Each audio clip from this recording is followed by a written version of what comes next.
Hello friends, मेरे channel motivate aspirants में आपका एक बार फिर से स्वागत है। आज मैं टीचिंग एग्जाम से रिलेटेड, सीटेट से रिलेटेड, हर स्टेट के जो टेट होते हैं उससे रिलेटेड, जिसके लिए जो टॉपिक बहुत इम्पॉर्टेंट है टीचिंग एग्जाम्स के लिए, वो टॉपिक आज फिर से लेकर आई हूँ। मेरा दूसरा टॉपिक है, मोस्ट इम्पॉर्टेंट टॉपिक है ये। हर एग्जाम में, हर टीचिंग एग्जाम में, चाहे कोई वो स्टेट का एग्जाम हो या फिर वो सीटेट का एग्जाम हो, टीचिंग एग्जाम में ये टॉपिक में से एक या दो क्वेश्चंस जरूर आते हैं। तो मेरा नया टॉपिक है एनसीएफ 2005, जो शिक्षा मनोविज्ञान का टॉपिक है। जहां भी शिक्षा मनोविज्ञान कवर होगा, टीचिंग एप्टीट्यूड कवर होगा, वहां ये टॉपिक से एक या दो क्वेश्चंस जरूर आएंगे।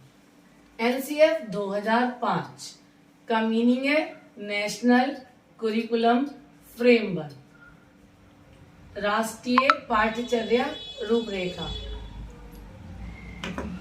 राष्ट्रीय पाठ्यचर्या रूपरेखा, जिसको हिंदी में कहा जाता है राष्ट्रीय पाठ्यचर्या रूपरेखा, एनसीएफ 2005 के नाम से जाना जाता है। इसमें हमारी पाठ्यचर्या तैयार की जाती है कि बच्चों को किस तरीके से पढ़ाना है, किस ढंग से पढ़ाना है। इसके जो इम्पोर्टेंट पॉइंट्स हैं वो मैं डिस्कस करती हूँ। पहला जो पॉइंट है, most important point, very very important point, वो ये है, जो एनसीएफ 2005 था वो प्रोफेसर यशपाल की अध्यक्षता में तैयार किया गया। कौन से प्रोफेसर की अध्यक्षता में तैयार किया गया? प्रोफेसर यशपाल की अध्यक्षता में, जो कि हमारे एग्जाम के क्वेश्चन में आता है और कई बार आया है। इसका नाम याद रखिएगा, प्रोफेसर यशपाल की अध्यक्षता में राष्ट्रीय पाठ्यचर्या रूपरेखा को तैयार किया गया। और उसमें और क्या क्या चीजें इंक्लूड की गई, चलिए डिस्कस करते हैं। हमारी जो पढ़ाई है, हमारा जो पढ़ाना है बच्चों के लिए, उसको किताबों से न जोड़कर बाहरी जीवन से जोड़ा जाए। एनसीएफ 2005 के अंदर हमारे जो बच्चों को पढ़ाना है, किस तरीके से पढ़ाना है, उसे खाली किताबों तक सीमित ना रख के उसको उसके बाहरी जीवन से जोड़ा जाए। बाहरी जीवन के एग्जाम्पल देके उसको सिखाया जाए, उससे बच्चे करके जल्दी सीखते हैं।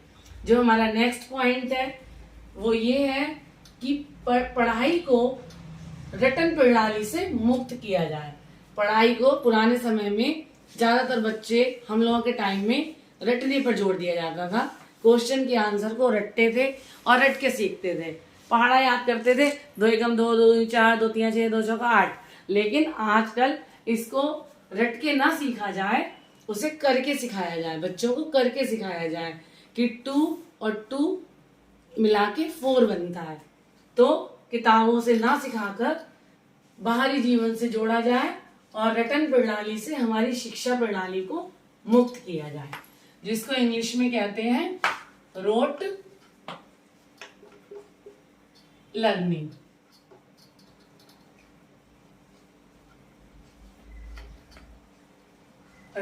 रटन प्रणाली से मुक्त किया जाए।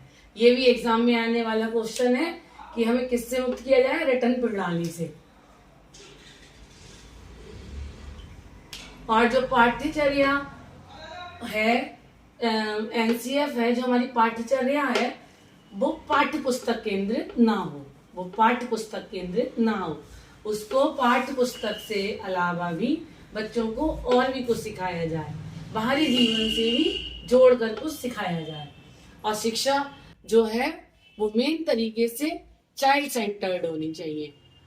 जो शिक्षा है वो बाल केंद्रित होना चाहिए। बच्चों के सीखने पर विशेष ध्यान दिया जाए, ना कि किताबों की चीजों पर विशेष ध्यान दिया जाए। और जो हमारा नेक्स्ट पॉइंट है वो ये है कि परीक्षा में लचीलापन होना चाहिए। परीक्षा में लचीलापन होना चाहिए। यदि बच्चा एक बार एग्जाम में कम नंबर लाता है या सफल नहीं होता है, तो उसे वही चीज बार बार बार बार बार बार सिखाई जाए। इसको कहते हैं परीक्षा में लचीलापन।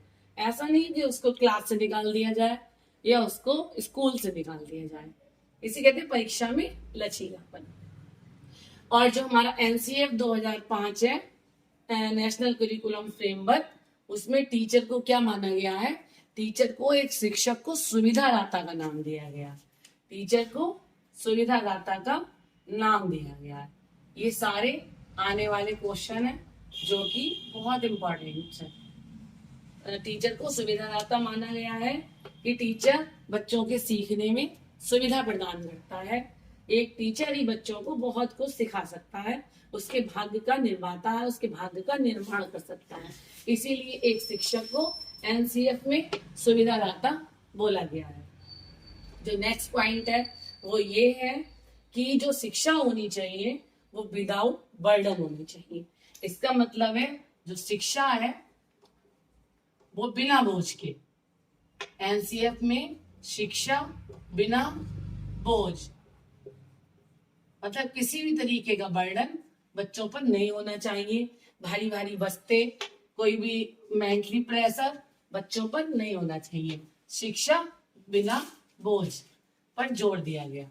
लर्निंग विदाउट बर्डन, मतलब जो सीखना है, बच्चों का जो सीखना है उसको बिना बोझ से सिखाया जाए, आराम से सिखाया जाए, एंजॉयमेंट से सिखाया जाए। और जो हमारे एनसीएफ में जो नेक्स्ट पॉइंट है वो ये है, जो भी पढ़ाई होगी, जो भी शिक्षा दी जाएगी बच्चों को, वो एनसीईआरटी बुक के अकॉर्डिंग दी जाएगी। एनसीईआरटी बुक्स को फॉलो किया जाएगा। जो कंपटीशन लेवल के एग्जाम अगर बच्चा आगे चल के देगा तो उसे उसी में से क्वेश्चन को कवर किया जाएगा। और हमारे जो एनसीएफ में नेक्स्ट पॉइंट है वो ये है कि त्रिभाषा सूत्र का प्रयोग किया जाए। बहुभाषिकता, अगर बच्चा किसी और राज्य से आता है, उसे और सारी भाषा आती है, तो उसको उस भाषा में ही उसको सिखाया जाए। हिंदी, इंग्लिश, मातृभाषा या क्षेत्रीय भाषा पर जोर दिया जाए, जिससे उसको सीखने में आसानी होगी। और शिक्षा अगर कराई जाए बच्चों को तो मेन उसकी मातृभाषा में कराई जाए। तो ये सारे हमारे एनसीएफ के इम्पोर्टेंट टॉपिक्स हैं जो हर एग्जाम में, चाहे वो सीटेट का एग्जाम हो, एसटेट का एग्जाम हो, किस रीट हो, कोई भी टीचिंग एग्जाम हो, कंपटीशन लेवल का एग्जाम हो, उसमें एक या दो क्वेश्चन इस टॉपिक से हमारे जरूर आते हैं। मैंने एनसीएफ के सारे क्वेश्चन इसमें कवर किए हैं, और अगर कोई क्वेश्चन छूटता है तो मैं फिर से इसके बारे में कोई नया टॉपिक लेकर आऊंगी। Thanks for watching.